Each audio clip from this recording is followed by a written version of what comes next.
Minul on 2 last ja ma mäletan väga hästi neid hetki sünnitusmajast ja hiljem perearsti vastuvõtult, kui mult küsiti, kas ma tahan lasta oma lapse vaktsineerida.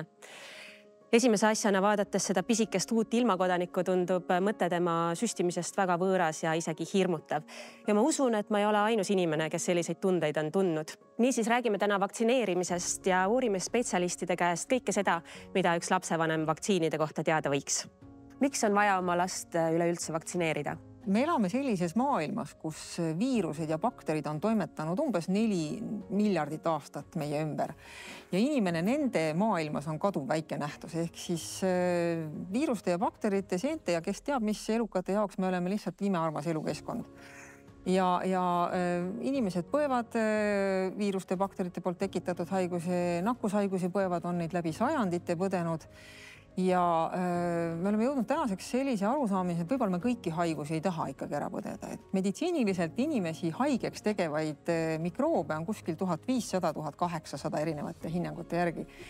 Ja vaktsineerimine annab meile võimaluse vähemalt mõnede vastu minna nii, et me ei põe neid raskelt läbi või ei jää üldse haigeks. Ehk siis teadaolevalt vaktsiine meil on olemas kusagil 2–30 tuuris.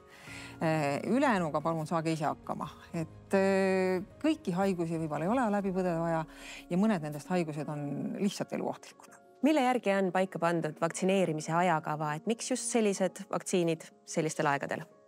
Riikide vaktsineerimiskava põhineb Maailma Terviseorganisatsiooni soovitustel ehk WHO soovitustel, kuid seal kindlasti arvestatakse ka sisukest piirkondlikku eripära, et mis siis meie siin regioonis, mis haigused on tõsisemad, rohkem levivamad, mille vastu on vaja kaitsta.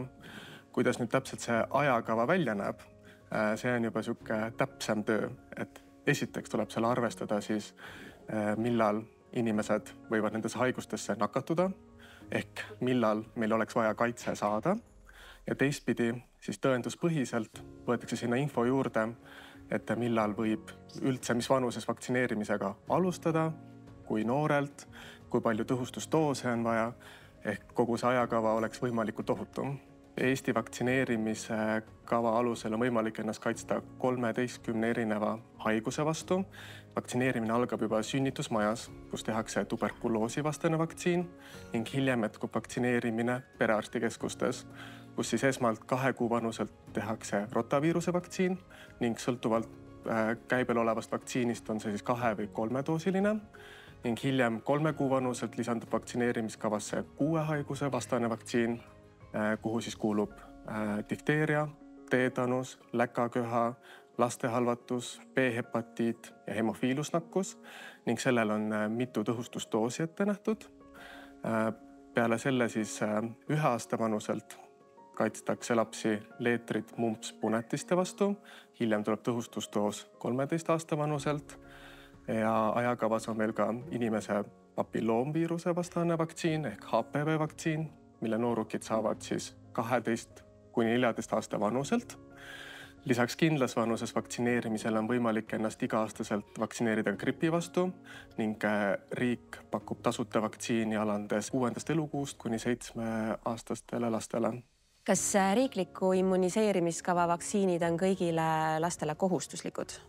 Vaktsineerimine on Eestis vabatahtlik, aga tasub meeles pidada, et kõige parem haigus on ärahoitud haigus ning vaktsiin on selleks kõige tõhusam ja ohutum viis, et ennast kaitsta ning arstina soovitangi kõikidel lapsevanematel oma lapsi vaktsineerida vastavalt ajakavale, et saavutada just kõige paremal hetkel, kõige õigemal hetkel vastav kaitse ning seeläbi ka kaitsta neid, kes mingil põhjusel ei saa ennast vaktsineerida.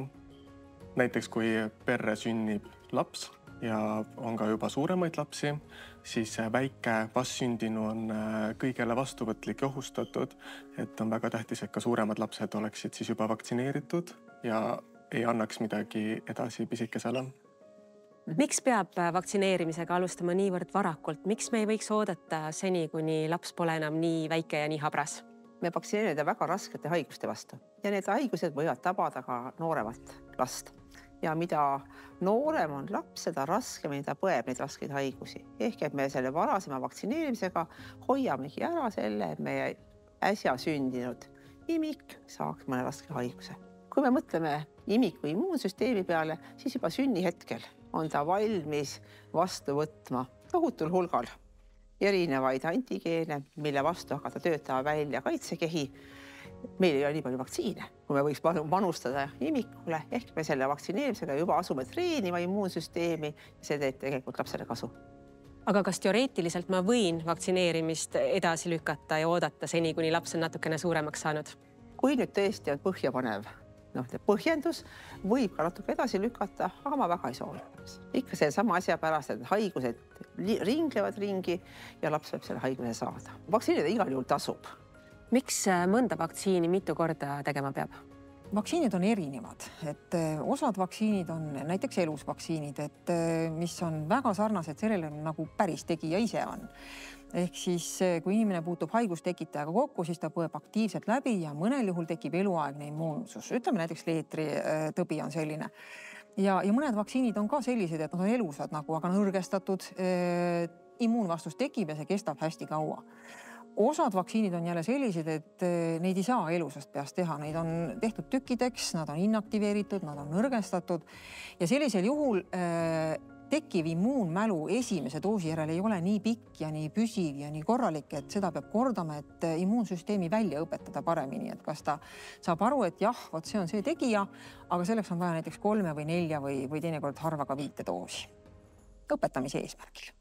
Mida teha, kui vaktsiin jäi õigel ajal tegemata? Kui inimene on juba saanud mõned doosid, et siis tegelikult jätkatakse selle koha pealt, kus pooleli jäi, et inimese immuunmälu ei ole ära unustanud eelmisi, ei ole midagi kadunud. Nüüd on teine asi, kui üldse pole midagi tehtud ja siis on vaja alustada. Siis oleks vaja pidada nõu näiteks perearsti või nakkusarstiga, et kuidas siis need vahekorrad teha. Et praegusel hetkel need kalendrivaktsiinid on välja töötatud kindlate vaheaegadega kindlas vanuses tegemiseks. Aga siis võib olla vaja üle vaadata, et võib-olla kui inimene on juba suur ja midagi pole saanud, et siis on doosid teised, vahekorrad teised, et siis on vaja nõu pidada. Rohkem infot vaktsineerimise kohta leiab Tervisekassa veebilehelt vaktsineeri.ee.